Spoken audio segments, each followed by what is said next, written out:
Part 1. April 1983 to September 1983. You are about to embark on a mission of great importance to our nation and the free world. President Ronald Reagan, August 25, 1982. Chapter 1.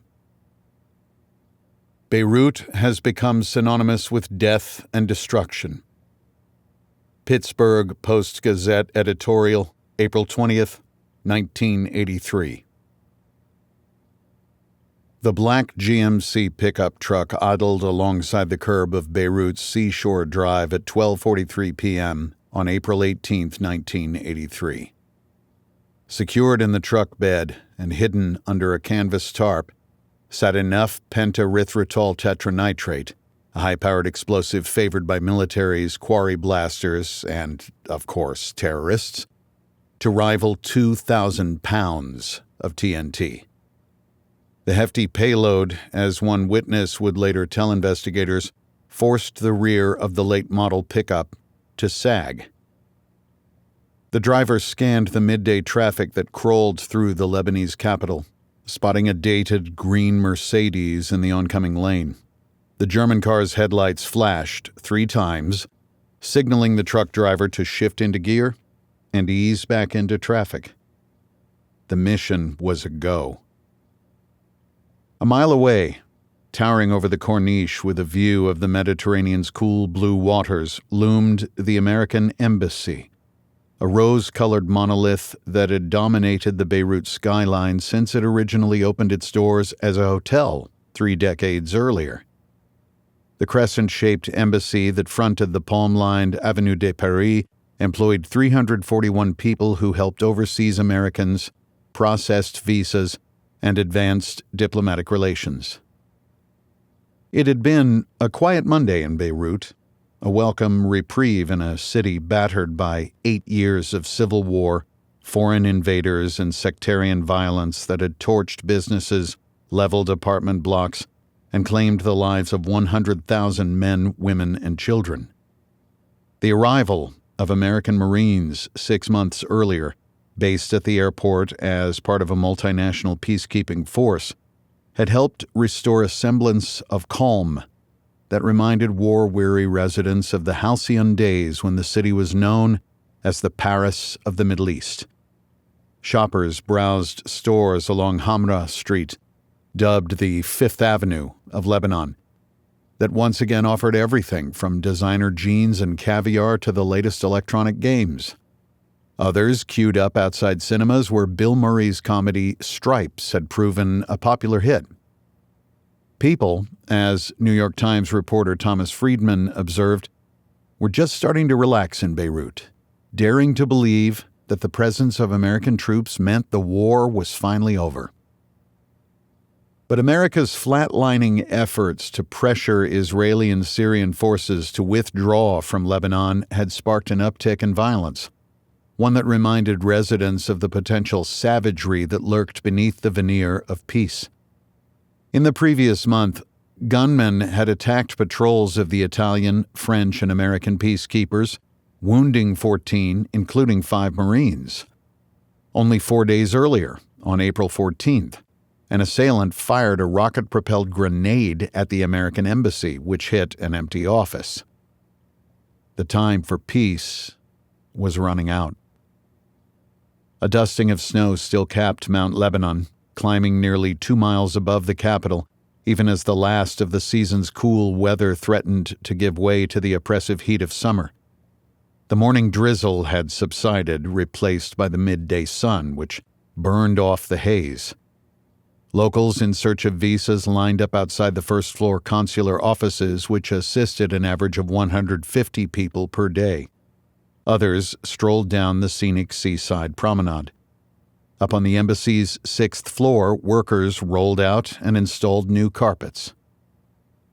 The day before, many of the embassy staff had participated in the Beirut Marathon, including General Services Officer Robert Essington, who had charged across the finish line in 4 hours and 2 minutes. The race, coupled with the after-party, had exhausted many, prompting Ambassador Robert Dillon to offer participants a day off to recover. But few took him up on the deal. Lance Corporal Robert Bobby McMaw wished he could have stayed in bed rather than man guard post 1 at the embassy's main entrance. The 21-year-old Marine who nursed a hangover had been a star running back and kicker at Osborne High School in Manassas, Virginia. Off the field, he proved equally as popular, a humble and warm personality who had insisted on taking his younger sister to her first high school dance because no one else was good enough. That same kindness motivated Bobby on the mornings he stood guard to present female employees with a flower. Much to his father's frustration, Bobby had postponed college to enlist in the Marines, where he volunteered for duty in Beirut, hoping that a posting to one of the world's hotspots might catapult his career. During his recent downtime, however, he had survived a car bombing on the streets of the capital, which, he later confided in a call to his mother, marked the first time in his life he had ever been scared. Bobby had pushed those fears out of his mind the night before when he and a few other fellow Marines feasted on spaghetti and champagne at the home of Letitia Tish Butler, a staffer with the U.S. Agency of International Development. He had returned to the embassy at 1 a.m. for a final beer before collapsing atop his bunk, fully clothed. "I'll give you 300 Lebanese lira," he pleaded with one fellow Marine, "if you stand my duty today." But no one would accept his offer. Despite his hangover, Bobby stood armed with a rose when Embassy Secretary Dorothy Pesch appeared in front of his bulletproof glass booth Monday morning. "How are you doing, Bob?" she asked. "I don't feel too good," he confessed. "You guys are going out too much," she chided him. The young Marine would have no doubt agreed. "Well," Pesch added, "maybe today will be a short day."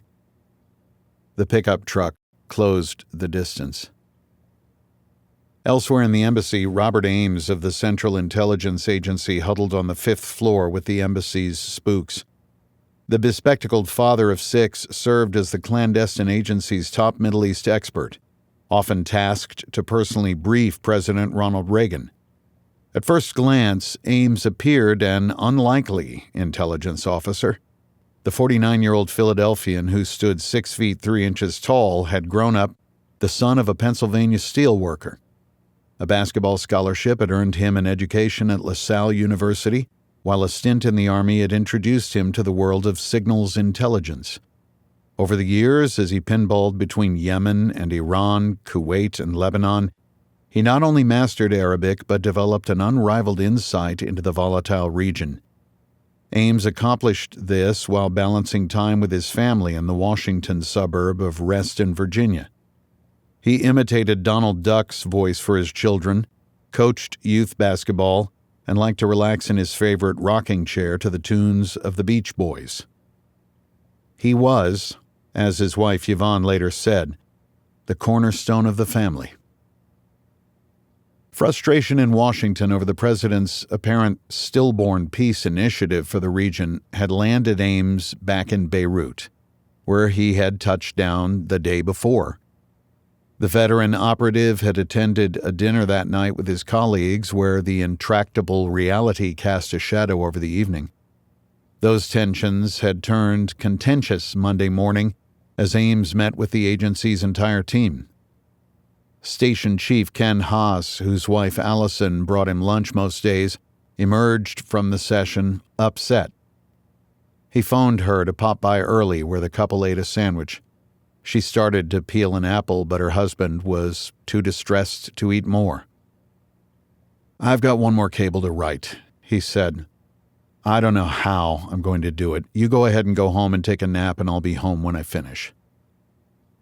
Allison Haas rose and approached her husband, who grabbed her face with both of his hands and delivered a dramatic kiss, one she would remember for decades. "See you later," she said. Up on the 8th floor, Ambassador Dillon seized on the break in the rain to swap his business suit for workout clothes. One of his bodyguards waited for him to change while others prepared his convoy for the trip over to the American University of Beirut. His security detail would then close the field, allowing him to jog 3 miles around the track. The United States took the ambassador's safety seriously, and with good reason. During the Lebanese Civil War in 1976, assailants kidnapped and shot then-Ambassador Francis Milloy. 4 years later, gunmen in a speeding Mercedes ambushed Ambassador John Dean, though an armored limousine saved his life. But protecting the ambassador was far easier than securing the embassy, which operated out of a leased location with no setbacks in the heart of the congested capital. America had begun construction in 1973 of a more secure compound, but Lebanon's civil war had put that project on hold. In the meantime, the United States had invested $1.5 million to improve security, but only so much could be done to retrofit a decades-old hotel. In addition, much of the focus was on preventing a potential mob attack, similar to the 1979 seizure of the American embassy in Iran. Workers had added tear gas ports in the walls of the lobby, installed fortified doors, and covered windows with protective mylar to prevent shattering. The 54-year-old Dillon, who boasted a head full of silver hair, was mindful of the dangers. He had started his career in the CIA before migrating over to the Foreign Service. In his nearly 3 decades-long career, Dillon had served around the world, including posts in Venezuela, Turkey, and Egypt. That afternoon, the ambassador had brushed off a call with a German banker. Dillon felt guilty as he slipped out of his clothes. His run could wait. He picked up the phone to call him back at the same time as he struggled to pull on a Marine t-shirt, which he had been given in his role as the honorary manager of the Leathernecks softball team. Down in the first-floor cafeteria, Anne Damerel ate a chef's salad in the back at a table with her colleague Bob Pearson. The 45-year-old Damerel, who worked with the U.S. Agency for International Development, had served for the past 2.5 years in war-torn Beirut. The experience had proven tiresome, prompting her to request a new post. She was scheduled to leave the following Monday for an assignment in Sri Lanka. Damerel had spent that morning at her apartment meeting with 2 contractors to obtain quotes to ship her belongings by sea and air. An unfinished report lured her back to the embassy around noon, where she bumped into Pearson, who was planning her farewell party. "Let's go down to the cafeteria and get something to eat," he suggested.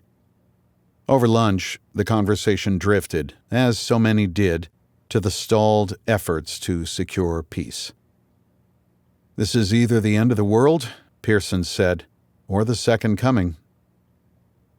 At 1:04 p.m., the driver of the GMC slowed to a crawl as he approached the intersection in front of the embassy, waiting for a lull in the oncoming traffic to cross. Horns blared. A brief break in the midday gridlock offered a window. The driver, who witnesses later reported wore a black leather jacket, punched the accelerator and shot across the busy avenue. He did not bother to brake, but wheeled right, pulling into the east exit of the horseshoe-shaped drive.